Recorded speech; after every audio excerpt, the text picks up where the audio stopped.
Hey everyone, it's Mikki here. You're listening to Mikkipedia. This week on the podcast, I speak to Dr. Spencer Nadolski. Spencer is a board-certified obesity and lipid specialist known for his evidence-based, compassionate approach to helping people lose weight and improve metabolic health. Spencer has dedicated his career to bridging the gap between clinical medicine and the lived realities of people struggling with obesity, cutting through misinformation to focus on what actually works. And he does it with a whole lot of humour as well. With the arrival of Wegovy in New Zealand and the explosion of interest in GLP-1 medications worldwide, our conversation couldn't be more timely. We discuss how the drugs work, how they compare to diet, lifestyle, and older weight loss medications, and why the price tag varies so widely between countries. And we explore the controversies, from microdosing to long-term safety, tolerance, and muscle loss, and whether these drugs can genuinely shift someone's metabolic set point, or are they simply managing symptoms. And I've got to say that I was super stoked to get Spencer on the podcast, because out of all of the people I see talking about and advocating for these weight loss medications, Spencer is just super grounded in his approach, and he's really real about how he feels about the use of these medications long term for people who actually need them. So I think you're really going to love this conversation. And if you're wondering whether GLPs are game-changing tools or just some sort of fad, I think you're really going to love this conversation, because it will separate the hype from the evidence. So, for those of you unfamiliar, Dr. Spencer Nadolski is an obesity and lipid specialist with over a decade of experience helping patients improve metabolic health and, of course, achieve fat loss through evidence-based interventions in exercise, nutrition, and pharmacotherapy. He's a passionate educator and brings clarity, humour, and compassion to complex medical topics, whether through his digital content or co-hosting the Docs Who Lift podcast with his brother Carl, or engaging audience via social media. He's been super successful with his initiatives such as Sequence, which grew to over 20,000 patients in about a year before being acquired by Weight Watchers, and he also has founded Vineyard, a physician-owned virtual obesity medicine clinic designed to offer personalised, compassionate care, where patients receive direct access to the same obesity medicine specialists, eliminating fragmentation often found in telehealth platforms, a tailored comprehensive care plan that addresses not just weight, but also sleep, stress, blood pressure, cholesterol, and other holistic aspects of health, and fast, attentive support. It is a service model that emphasises long-term success over quick fixes, and he has an active involvement in research as well, exploring how GLP-1 medications, high-protein diets, and exercise impact body composition, aiming to support fat loss while preserving muscle. And this is something that he's super passionate about. I will put links as to where you can find Spencer through either Vineyard or Instagram or his podcast, Docs Who Lift, which is super informative and I really love it, in the show notes. But before we crack on into the interview, I would like to remind you that the best way to support this podcast is to hit the subscribe button on your favourite podcast listening platform. That increases the visibility of Mikkipedia in amongst literally thousands of other podcasts out there. So more people get to hear from the guests that I have on the show, including Dr. Spencer Nadolski. All right, team, enjoy the conversation. Spencer, thank you so much for joining me this morning. Really looking forward to getting into GLPs, microdosing, lifestyle, pushback, all the topics that, you talk about on the daily, obviously online and probably in your clinics as well. Can we kick off with you just giving us a little bit of your background and how you got into obesity medicine? Yeah, I grew up in an academically minded and athletically minded family. My dad was a biology teacher and wrestling football coach at the high school, and my mom was a elementary school teacher. Really instilled hard work and academics in both me and my brother. And so I really got into the science of nutrition and exercise to get really good at sports. So, I had to work really hard to get to the level of some of my more genetically gifted classmates, I should say. And so brought that to college, where I wrestled and actually did football and wrestling here in the States, and then went to medical school, and everybody said, you're going to be an orthopedic doctor, that's sports medicine doctor. And I shadowed some, and I didn't like it. So I was like, I'm more into like the physiology and stuff like that, hormones, whatever. And I really like to get people improving their lifestyle. And there wasn't really a medical specialty that did that, but obesity medicine was kind of an emerging specialty. It didn't really exist, but kind of like you just kind of made it your own type of thing. But there was like a group of doctors, they'd have conferences and do it. So I ended up doing something called family medicine, which is very broad here in the States, and then further specialized into obesity medicine and something called lipidology, study of cholesterol, triglyceride, fat metabolism, lipids, basically. And started off in private practice. Then like the whole thing was like, I didn't really like the way we delivered healthcare. So I really got into more innovative healthcare delivery types of systems, and then started getting into the entrepreneurial world. Like, all right, I'm not just going to be a cog in this machine. I'm going to have to build my own machine or something, because there's no way I'm going to last here. So that's where I got into telemedicine, before the whole pandemic. It was, people were like, oh, really, up in the cloud? I was like, yeah. So back then it was kind of weird. However, it was a good thing I did that, because I was on the, I don't want to say the cutting edge. It was just more like I knew what the heck was going on, where everybody else had the learning curve of trying to learn it during the pandemic. So yeah, now basically I do medical cardiometabolic health, like lipids, obesity, and weight adjacent type of stuff, all online in all of the United States. I have doctors and dietitians and all that type of stuff. So that's my basic background. Nice one. And did you take a lot of bro science into med school with you? Because obviously you had an interest in nutrition, you sort of have these, I don't know, preformed ideas on how things should work, right? Yeah. So luckily I went from bro science to then, I very early was put together with like the smart science-based, evidence-based type of fitness type of people. So people like Alan Aragon, James Krieger, John Berardi is another guy that you might be familiar with the precision nutrition. And there are plenty more, but like, so luckily, because I'm reading in high school, it's like muscle and fitness magazines. I did read a lot of this Testosterone Nation, T Nation, if you know what that is. Yeah. It was way bigger back back when I was in high school. Luckily, that's kind of, I was lucky to get into that realm, as opposed to just like on the forums, like eating more often stokes your metabolism type of stuff. So luckily, I was able to have good mentors, so to speak, even if I didn't know them directly. So Yeah. And then, Spencer, with your own obesity practice, obviously there are weight loss drugs that have been around for years. Were you trying to also, I guess, adjacently counsel people on lifestyle, on exercise, on nutrition? And did you initially go in thinking people should be able to do this, and initially have some sort of preconceived ideas about the person in front of you? Yeah, so that was med school for sure. I went in basically like going like, all right, people don't need drugs to lose weight. You just like got to actually do it. I didn't understand the biology and pathophysiology of obesity. I had a very strong weight bias that I talk about now, and like that's why I don't even get mad at people. I'm like, no, that was me. I get it. I understand.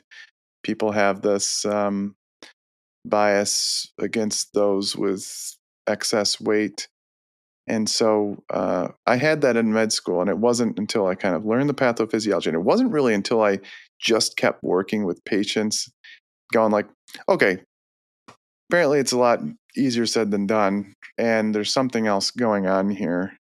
And especially with these newer drugs, especially, but back then we had decent drugs that also kind of proved the concept of kind of this dysregulated appetite.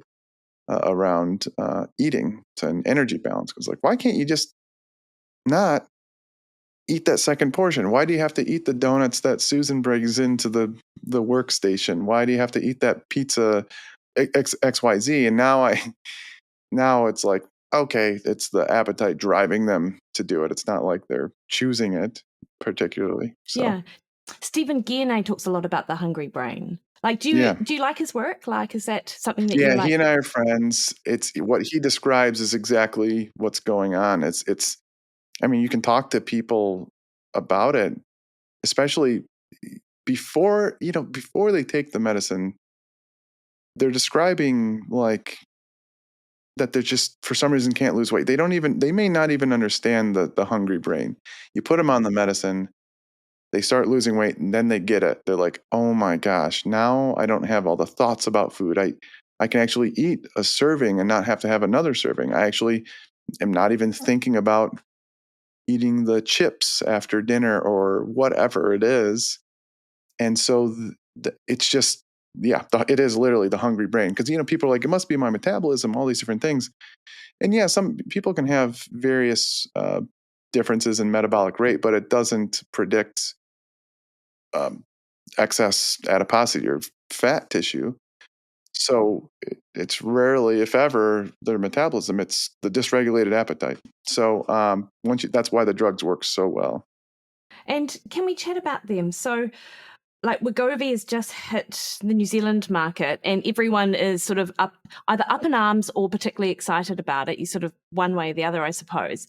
But I do know that the tirzepatides, you talk about them a lot as being even more potent or will have a lot more efficacy, right? So can we just start with telling people or just describing what the GLPs are, how they work, and also how effective they are? Yeah, so GLP-1, natural hormone that is released from your intestines after eating food, specifically like carbohydrate containing food. Uh, GLP-1 stands for glucagon like peptide 1. This effect was discovered in like the 50s, 60s, where they injected glucose into the veins versus people drinking glucose. They found that insulin went higher when they drank the glucose versus injecting. For anybody listening, glucose gets in your blood system, your pancreas detects it. Pancreas sends out insulin. Insulin helps the glucose then get into your cells. So something about drinking it, something in the intestines. So they call it the incretin effect. They didn't know what exactly the hormones were, but they knew there was this incretin effect, some intestinal secretion of some hormone. And it wasn't until like the 80s where they started finding out these different types of ones, one of them being the GLP-1. And so the problem is, though, our own human GLP-1 is broken down within a minute or two.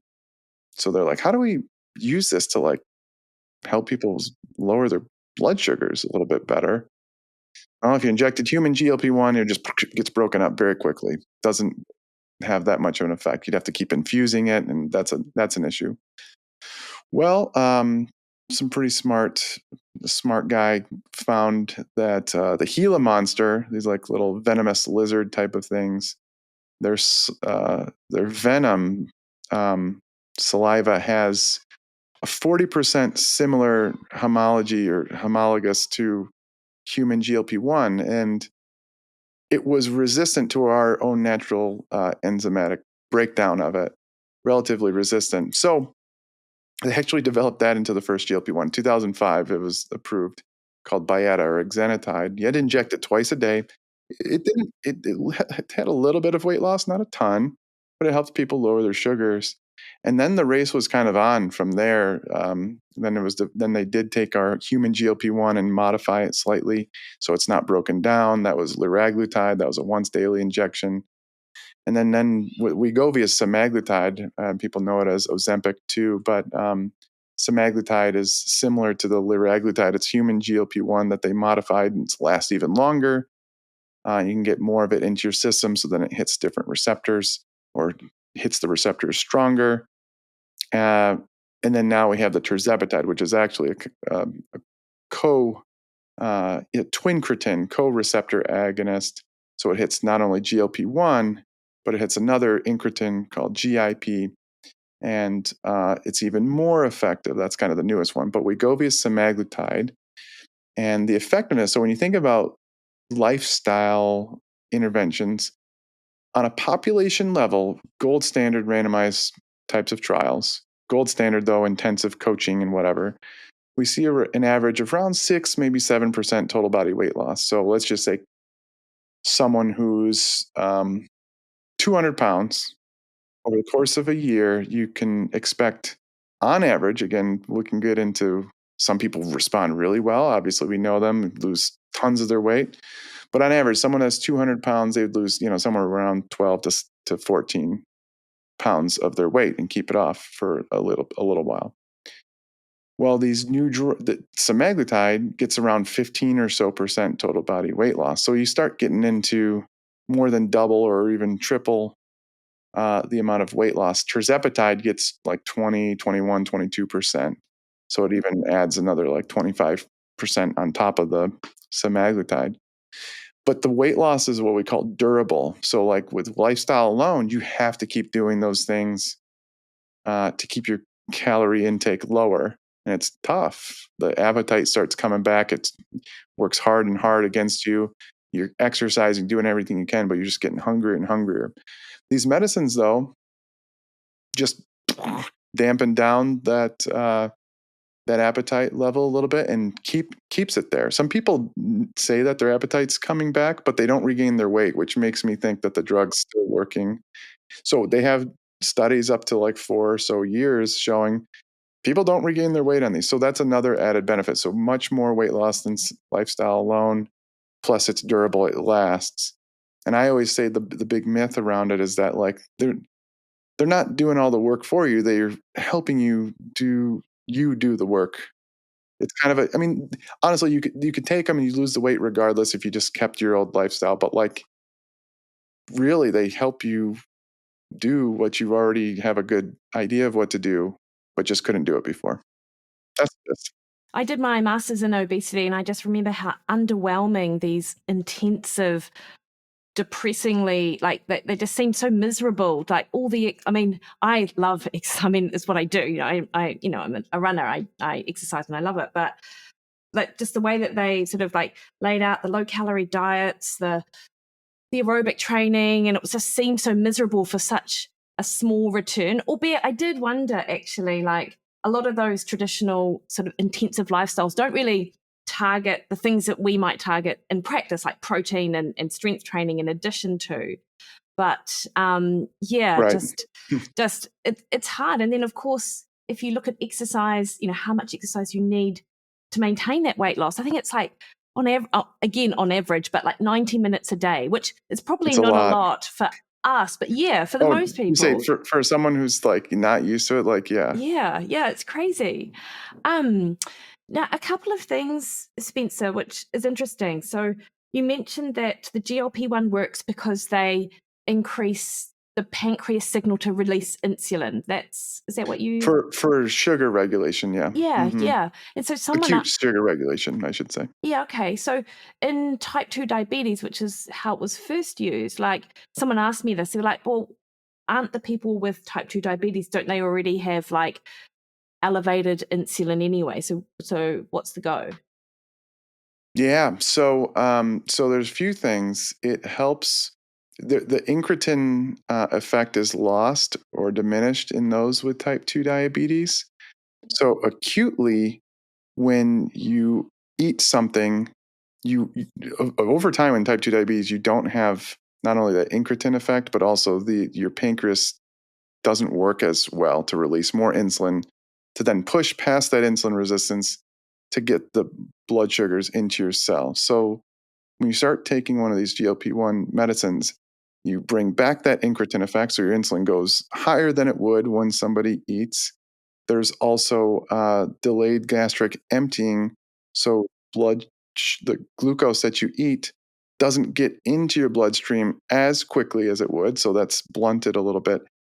And then over time, honestly, because they help with so much weight loss, and the GIP component with tirzepatide, the GLP-1 may not have this, but GIP may actually have also an insulin sensitizing property. So then you help them not only augment their insulin release, but you help with the insulin resistance component, especially if they're losing weight. So it's kind of a double whammy. And that's why, and then tirzepatide specifically has both incretins. So it's a little bit more powerful in that effect, but also more powerful for weight loss. So then you get that effect on top of it, and you end up lowering blood sugars really well. Yeah. Okay. No, it makes sense. And you mentioned that it's durable across sort of 4 or 5 years if they stay on the drug. Yeah. Yeah. So if right now we're like, maybe in the future they'll have like these vaccines where you'd only have to take it like once a year or something like that. But for now, it looks like the majority of people will have to indefinitely take at least some form or fashion of the medicine. They haven't done it the way that we do it in clinical practices, what they do it in the trials. But they have one trial. I have a few trials like this, but one of them particularly that I always talk about is the Surmount 4 trial is tirzepatide. They put everybody on the drug, and then like 36 weeks later, they randomize one group to placebo, and keep everybody else on the tirzepatide.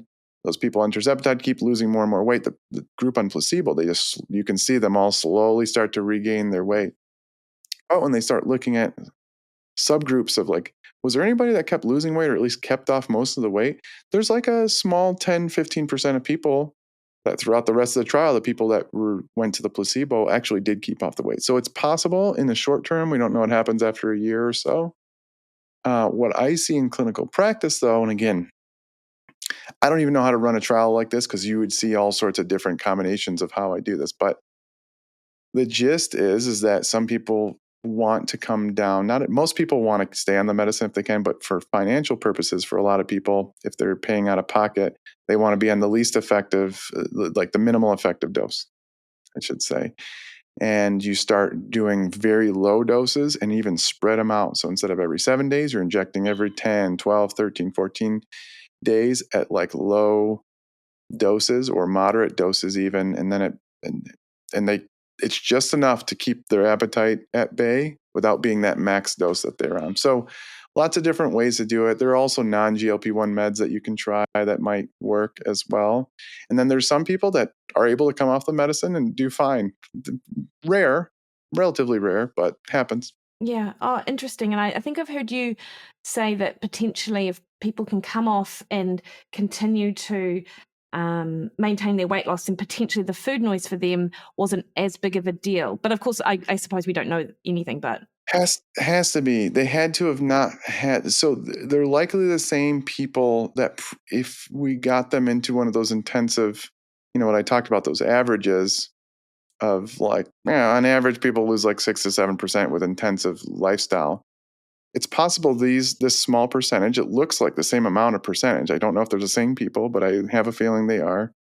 When you look at the percentage of people that do the intensive lifestyle alone and who really respond, who lose like similar results to those on these medicines, it's about the same. 10 to 15% lose like that, 15, 20% of their total body weight. So if they're 200 pounds or 300 pounds, let's say they're 300 pounds, they would lose 10% would be 30 pounds, 20% would be 60 pounds. Or if you, do you guys use the metric system over there? yeah. Okay, so all right, so let's go with kilograms. So let's say if they're 100 kilograms, they would lose 20 kilograms. So 10 to 15% of people in intensive lifestyle alone could probably reach that, whereas the average is obviously much less. So I have a feeling those same people that are able to come off the medicine would have probably been the same people that would have done well without the medicine in an intensive. I think it's probably, I can't say for sure, but if I had to guess, that's the case. Yeah. See, but Spencer, do you reckon that people are so against these medicines because they've been sensationalized by people who can afford it going on for to lose 10, 15 pounds? Like, is that why people get so upset about them? Well, yeah, they are those people that are doing it for vanity purposes, the Kardashian kind of effect and the Hollywood people. They certainly help perpetuate the stigma of the medicines. They definitely do not help because we want these medicines to be thought of as like anti-obesity medicines, but instead they're being used as like skinny shots. And it's like, no, we're not looking for skinny. We're looking for improved health. And so like that, those there becomes this dichotomy between those who are using it for health and the right indications versus those who are just using it to be vanity thinner, that has no clinical value. So like the people that were already skeptical see that and they're like, what the heck? So I can imagine they worsen that divide and the stigma of the medicine. Yeah, because cost is the thing that people always talk about, and it seems really variable in different countries, actually. And Yeah. yeah, so like, what's your like? I mean, I imagine that across over time, these things are going to come down the same way that all the medications tend to. But um, I mean, you're in it. Like, why is the cost so different across different countries for the same thing? Yeah, the manufacturers talk. I mean, this has been studied. It doesn't cost that much for them to make it. They did put a ton of money into research and development. I get it. But for example, some countries can get it for like $100 or fewer dollars, where here it's $1,200 at the pharmacy. There are lots of things here in the United States that make it complex. We have these pharmacy benefit managers, and there's middlemen that just they start ratcheting up the price because then they get rebates. So then we have ways to get it directly from the manufacturer here for more like $350 to $500. That's better, but it should really still be $100 or less, honestly. Um, so a lot of complexities there. It doesn't cost that much to create these things, though. Yeah, so interesting, and maybe it's just a matter of time, It and will be. yeah, Competition will come in. We have kind of a duopoly. There's two big companies. There's Eli Lilly and Novo Nordisk. Eli Lilly's here in the States. Novo Nordisk is over there in, what is it, Norway or whatever. And basically, if a few more companies start jumping in and undercutting, and then there's good competition, then the dominoes start to fall in place. So I believe that'll happen. Give it 5 to 10 years, and we're going to see uh, generic versions, all sorts of stuff, and the public's going to be demanding. I think a lot of people are going to be on these drugs, and so like they're going to have to figure that out. and I've seen people talk about peptides and sort of compounding companies sort of doing similar things. What is the difference? I don't think this is a thing in New Zealand actually, but of course I see it everywhere in the States. What's it go? Yeah, so there was a shortage of the medicine because the drugs were so popular, and somehow Big Pharma screwed up the rollout. Huge trillion-dollar companies screwed up the predictions. It's kind of interesting, that whole thing, but they screwed up and they didn't have enough. So there's a loophole here where compounding pharmacies can then source out this medicine from wherever they source it from. I mean, the way to make you can make the peptide, like the structure and everything, and you can figure out how to make it. Big Pharma is going to say that their manufacturing processes are uh, proprietary and nobody else has access. Compounding pharmacies are going to say, no, we're fine and whatever. I don't know who to believe. We'll never have a study randomizing, because I don't know if even the regulatory boards and ethic boards would allow it. But the difference is that they're generally not getting the source of the active pharmaceutical ingredient from the same place. But when you look at it under a mass spec, it looks kind of similar. It looks similar, and people are having effects. I don't know. I don't prescribe compounding, but it was done. So the shortage is now over, and so you can't technically compound it unless you customize the formula and add B12, and you have to do it on a small scale. So there's some companies still doing it on a very large scale, and I think they're probably going to get sued. Big Pharma doesn't mess around. They want their money. So I think those places are going to get in big trouble. So yeah, the way you can get around the laws, you have to basically say, oh, this patient has a need for this different formulation, and that's why we can compound it. But like when you look at how many people would need the special formulation, it's not many. People don't need B12 in their in their GLP-1. It doesn't make any sense. They'll try to make a claim, but that's how they're going to get sued. You can change the dosage and say the patient doesn't tolerate the jump from one level to the next level. So, for example, we'll take semaglutide, for example. The Wegovy goes from 0.25 to 5, or 0.25 to 0.5 to 1 milligram, then to 1.7, then to 2.4 milligrams. So let's say that they're on the 1 milligram and you try to jump them up to 1.7 milligrams and they don't tolerate it. What about going to like 1.4 milligrams? Well, that's where maybe a compounding, you could do the compounding and they could make that argument. But all Novo Nordisk would have to do would be to make the pen that they deliver it in adjust in between doses. Anyway, it's a whole thing. Little Pharma, meaning the compounding pharmacies, they found out they were making just money hand over fist. So they want their piece of the pie too. I don't really like them. The reason is because they're not the ones that put in all the effort to research these drugs.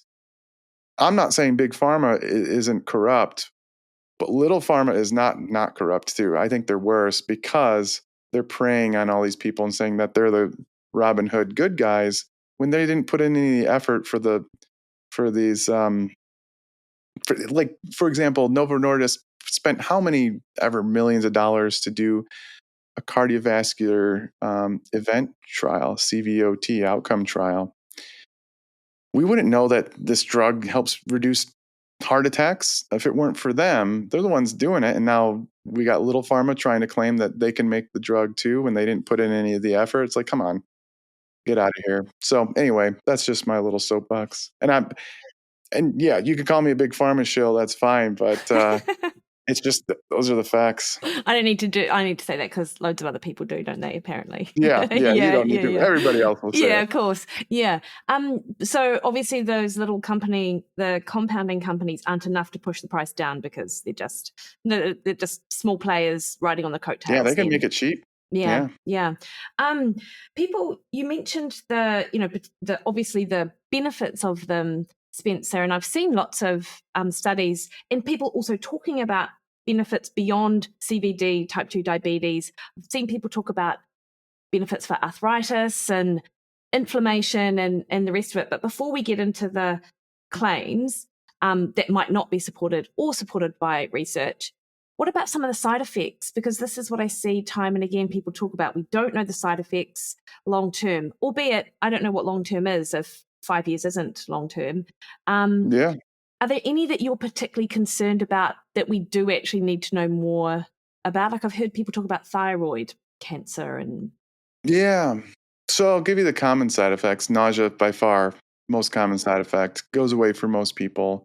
Constipation, pretty standard for people if they're not eating enough fiber, not physically active, not drinking enough fluid. You get some diarrhea once in a while. You get some reflux is also common, slows down your gastric emptying, more chance for the food to come up through your esophagus and just kind of reflux up. Some people get fatigued, tired, some other things like that. Rare side effects, there's some other weird rare side effects that are probably going to come out.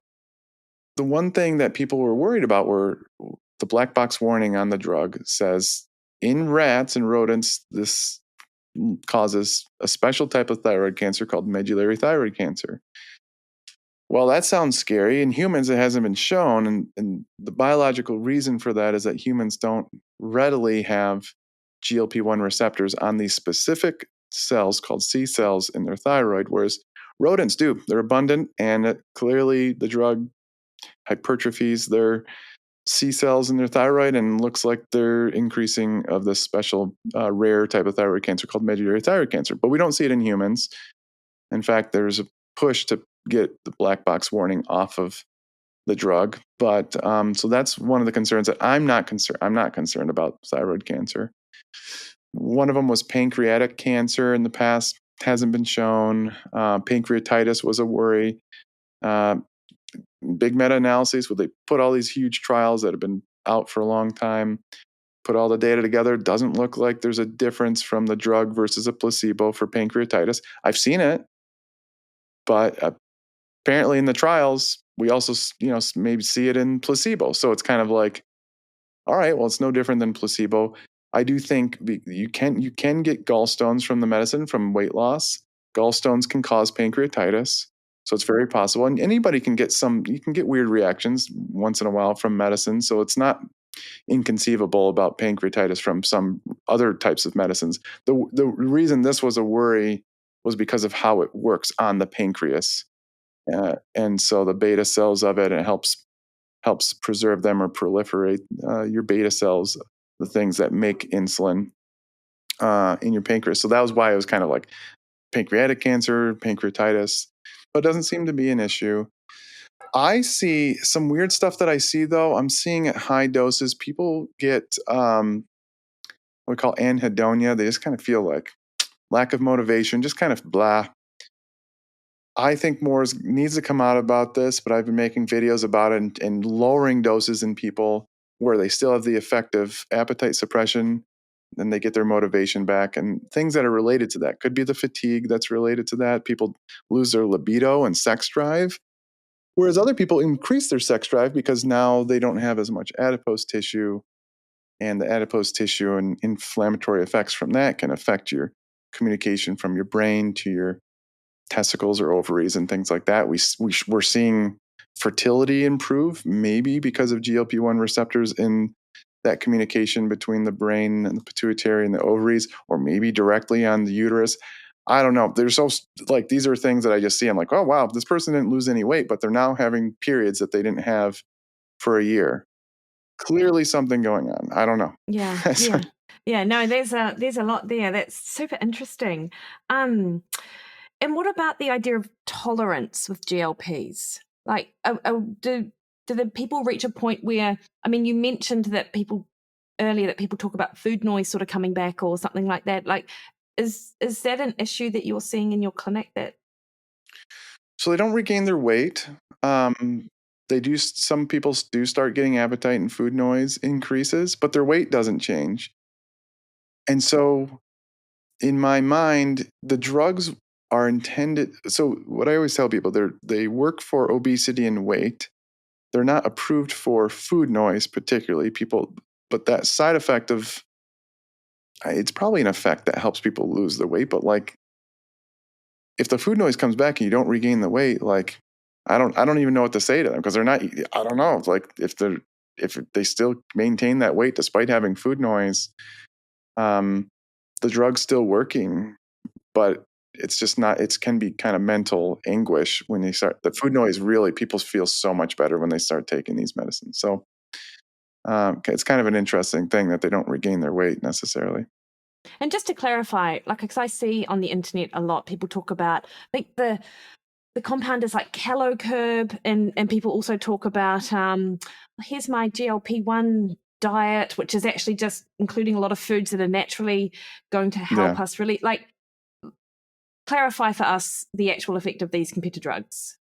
Yeah, they CaloCurb. They've seen them at a few conferences, so they'll tout some of their mechanistic type of studies showing improvements in appetite and maybe decreases in calorie intake over the course of a meal or something like that. But what we need to have from them, if they want anybody to recommend it, like on a legitimate scale as opposed to like mechanistic, we need to show like, does this actually lead to weight loss? I don't care if you have pilot data or small trials showing improved hunger. And even if you show like you decreased calories in a meal, I want to know what actually happens. We don't care about that. That's cool to understand mechanistically, but we need to see the outcomes, and the outcomes are losing weight, keeping it off. So until they do that, I haven't seen any supplement that's effective. I mean, we have again, if they tout that they're a natural GLP-1 increasing supplement, I would stay away because our own natural GLP-1 is just broken down so quickly. It just doesn't matter. Yeah. So sort of preying on a market that's looking for the solution, but they're just a lot of these places are just riding the piggyback of the wave. Spencer, there is a growing interest in microdosing GLP-1s, and I've seen a couple of opinion papers talk about it helping people improve tolerance, to your point, you mentioned that earlier, or side effects, cost as well. And I also see a lot of influencers talk about microdosing for a whole host of reasons. What do we know about microdosing? What do you know clinically, and what do we know in the research about it, and how efficacious is it? Yeah, not a lot of research other than like preclinical trials trying to figure out the right dosage for the various indications of type 2 diabetes and um, obesity, weight management. Is actually popularized by my friend Dr. Tina over here in the States. And then, the thing is, what I see it's being inappropriately used for thin folks who want to get thinner, basically using low doses that are not usually approved for obesity or type 2 diabetes because like they don't probably need as much. I don't think it's the right way to use it. But what I think we're going to see is that these low doses are probably effective for non-weight indications around the immunomodulatory effects of the medicine. And everybody says they just kind of throw out the word it's good for inflammation. I was like, what does that even mean? Well, do you actually have an inflammatory disorder? So, for example, psoriatic arthritis patient, I have a few of them. They've been on the various biologics. These are expensive biological immunotherapies. And it wasn't until they started tirzepatide where they're like, oh my God, now this is really helping. And now Big Pharma, of course, I'm not the only person who must have noticed this. Big Pharma is studying this. So clearly they saw the signal as well. So microdoses would essentially be less than what are currently therapeutic doses for their indications. So type 2 diabetes or obesity or weight management. So instead of tirzepatide or Zepbound, Mounjaro, 2.5 milligrams, you would be sub 2.5 milligrams. Is it a milligram of that? So for Wegovy or semaglutide, the first dose is 0.25 milligrams. So a micro dose would be like zero point 0.1, 0.2, something less than the 0.25 in general. You can make up, we could all come up with our various definitions, but generally micro doses are less than subtherapeutic. But when I say subtherapeutic, I'm saying for the intention of obesity and type 2 diabetes, but they may be therapeutic for these other things. And I have all sorts of anecdotes. Do you do it yourself? Like in I your don't. clinic? For patients. Yeah. So I do it for patients, but they have an original indication. I have not. The reason so insurance won't pay for it for one of these things. But I'm actually really interested in these autoimmune patients that like it. But the only way I do it though is if they have overweight, obesity, or like some of that stuff. If let's say they were stark healthy and they felt they were stark healthy but they had like rheumatoid arthritis or psoriatic arthritis and they were lean.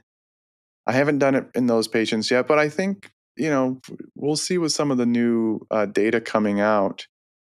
The reason is there's so many people that need it for the indications that like, I don't want to like mess around and do it like, and just because I don't know. I don't have enough data to say like, this is good, but I also am not totally against people wanting to try it. Cause if you put a gun to my head, it's probably safe to try at least.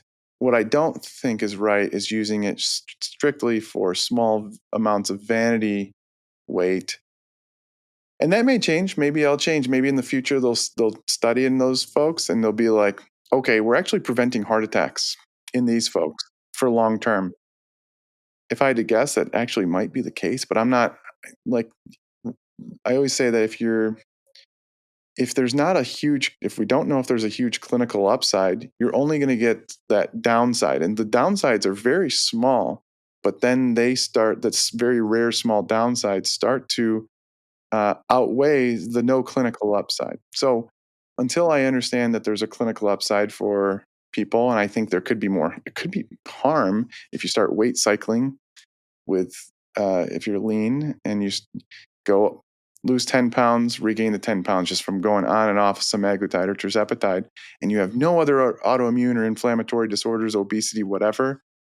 I don't know. Or maybe it would be fine. Maybe you're even cycling, you're preventing heart attacks. I don't know. I can't say. I just don't. I'm very careful. No, I hear it. I know a few people who are doing it for IBD and colitis and seeing some real benefits from it, actually. And I suppose to your point with those weight cycling individuals, like they're probably going to do it anyway. Like they're probably just going to diet and then regain it. Like it's probably not changing so much for them. Interesting here in New Zealand.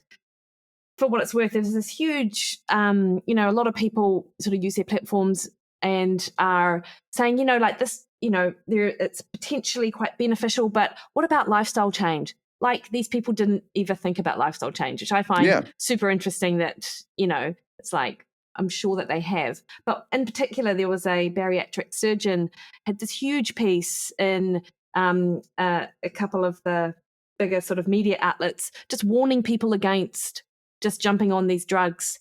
And I just thought, isn't that like just protection of the patch? Like, I mean, the outcomes, are they that different? Like, I'm not sure what he was actually complaining about, to be honest. Probably the lack of work that he might end up doing because everyone's on the drugs rather than getting surgery. Yeah, I'd have to read it, but that's what we're, unfortunately, the people want to protect their profession, and like people get mad at me, but 10, 20 years from now, I don't know if we're going to need bariatric surgery other than very extreme cases, because we're going to get into bariatric surgery levels of weight loss very soon. I mean, within a year or two, with the new drugs coming out.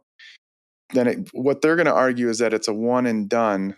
They can do the surgery and it's clearly more cost effective, and we have more longer studies. But if we start fast forwarding over the technology of how strong these drugs are, and then how cheap they'll get, and how they're going to have effects beyond just the weight loss, for example, the GLP-1 receptor agonism has weight independent effects on cardiovascular disease, meaning like you can lose the weight, but if you lose the weight with this drug, you're probably going to reduce heart attacks more than if you lost the weight by yourself. Or if you just take this drug and not lose weight, you're going to reduce your heart attacks. So, and I like bariatric surgery. I have a lot of patients that I'm like, okay, you should go this route instead. But if I had to guess, just trying to hold on to the profession. Like like in the future, what if something bad comes out about like, oh my God, in 20 years we see that some cancer that just took years and years to develop came from these drugs? Then I'd be like, oh man, it would be terrible for my profession and specialty too. So I could imagine they're probably being a little bit guarded. But the good surgeons who understand the multidisciplinary effect, they will go, no, these drugs are awesome. Let's use surgery when needed and use these drugs.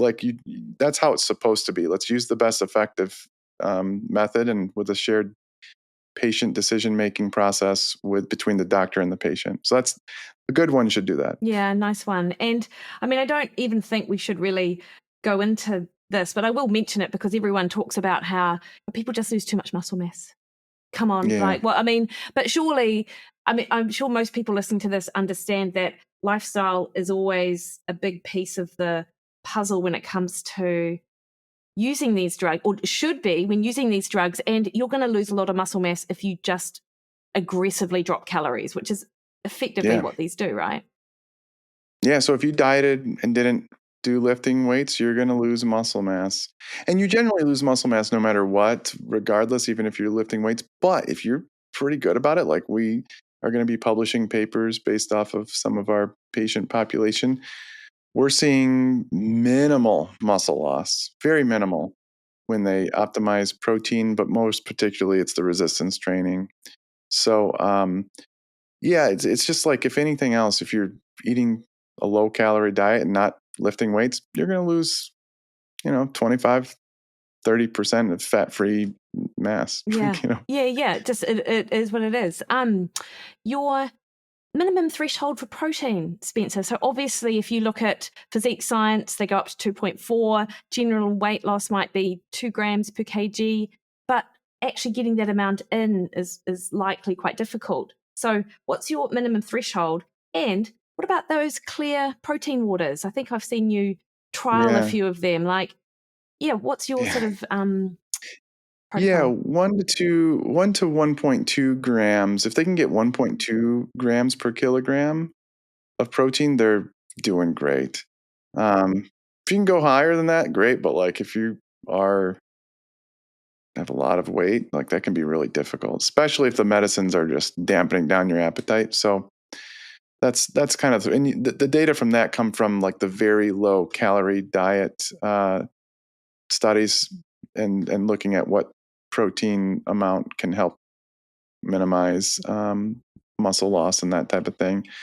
For the clear proteins, though, I never really drank them. I always drank the chocolate, vanillas type of stuff, and I've been seeing a lot of people drink these, and I was like, okay, let me try these out. So I've ordered tons of brands, and like some of them are just terrible. And they just terrible aftertaste. They're looking to make it taste kind of juice like, and some of them do. Some of them taste like this tastes like a good lemonade. This tastes like a good strawberry lemonade. It's usually like a lemonade one, but then some of the lemonades are terrible. So I'm like, I don't know, and I'm like, how do people even buy this stuff? And I'll give a little bit to my kids and see their reaction. I'll give it to my wife, who doesn't necessarily like protein shakes. And you can always like I'll drink anything, and I can tell like this one seems a lot better. This one's I'll drink it, but it's not that good. And their reactions are kind of similar. So I've tried like 12 or so far. I'm gonna got a bunch more, and only so far 3 have been good. Like the rest of them are just like these aren't good. So any way to get protein in if you can eat it from whole foods, but if you want to get it from, people are like, it's just a supplement. I was like, well, protein powder is technically it's food. It's not like it's sawdust or something like that. So it is calorie. It's a macronutrient. It's food. It just comes in a more convenient way. So if you can find ways to do that without making people sick, and one of them might be a juicy, clear protein, that would be fine by me anyway. And like, do you have clients who are, or patients who are sort of not that keen on the exercise piece when they come to you? Don't like, but you're still happy to prescribe? Like, what's the sort of process there? Because, and so in my experience with working with clients, like, if I can get them on the diet and they start seeing wins and they actually just, small steps, like it's really hard to overhaul everything. So should someone feel like, man, if I want to try this drug, then it means I have to go all in, boots and all from day one?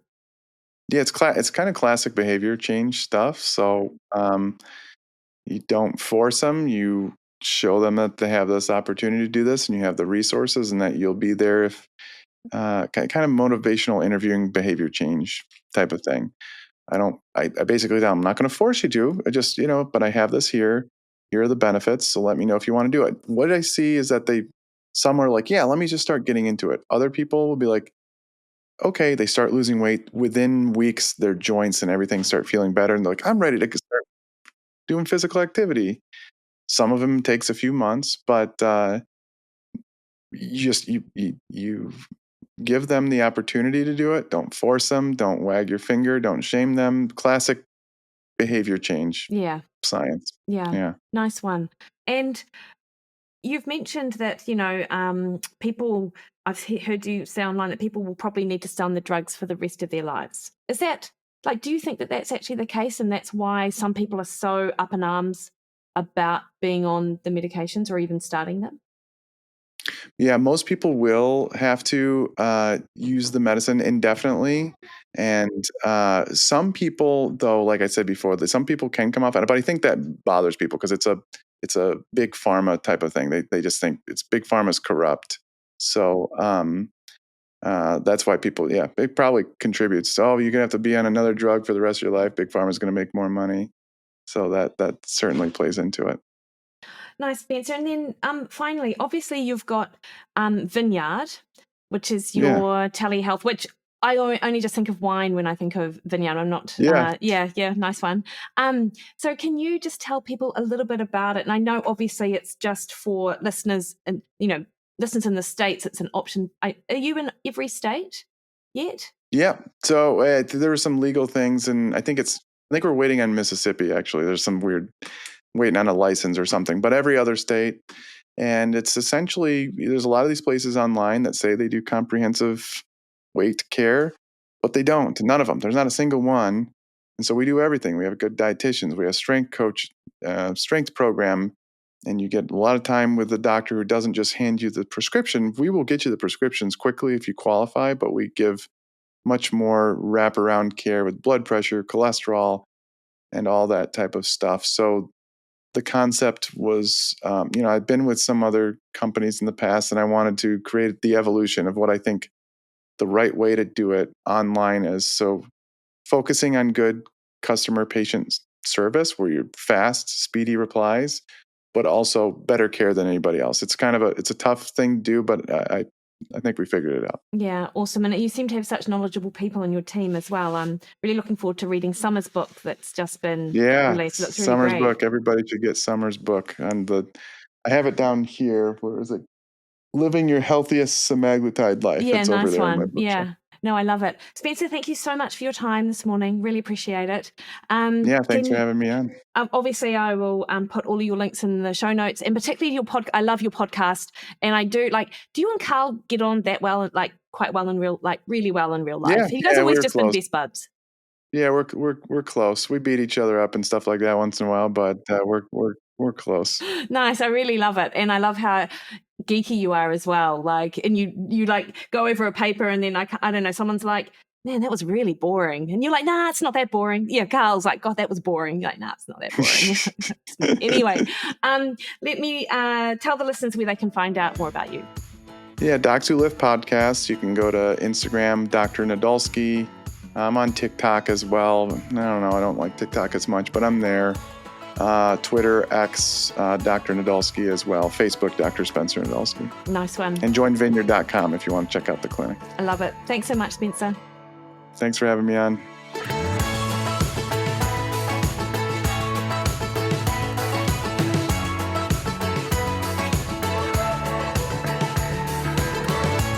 Alrighty, hopefully you really enjoyed that. Really love chatting to Spencer. What a wealth of information, and really interested to see the emerging evidence in this space and how we can better support clients in their fat loss goals with the strategic use of these medications. Next week on the podcast, I speak to my great mate, Eric Helms, all about what's going on in his world. You are going to love this, because who doesn't love Eric? Until then, though, you can catch me over on Instagram, X or Threads at Mikki Williden, Facebook at Mikki Williden Nutrition. Head to my website, MikkiWilliden.com, and book a one-on-one call with me. All right, team, you have the best week. See you later.